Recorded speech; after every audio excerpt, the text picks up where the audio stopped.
এটা তুমি খাবে? হ্যাঁ, কোথায় পাওয়া যায় এটা?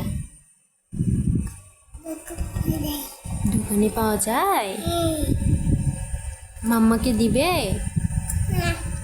তুমি সব খাবে? আর কি খাবে? আর কিছু খাবে না? আমি আমি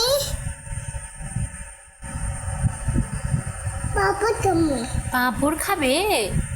আচ্ছা, পাঁপড় কালকে ভাজে দিবনি, এখন তো হবে না বাবা।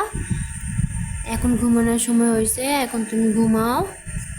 কালকে পাঁপড় ভাজিয়ে দিব। আচ্ছা, আইসক্রিম খাবে? না তুমি কেন? আইসক্রিমে হ্যাঁ কি দিছে? আইসক্রিম ভালো তো, তুমি তো খাও। অল্প খাবে? এটা আমি কামড় দাও না, কিনে দাও না। এটা আর নাই, শেষ হয়ে গেছে, এখন দোকান বন্ধ। কালকে সকালে কিনে দিব। হ্যাঁ, এখন তুমি খেলো করে যাও, যাও।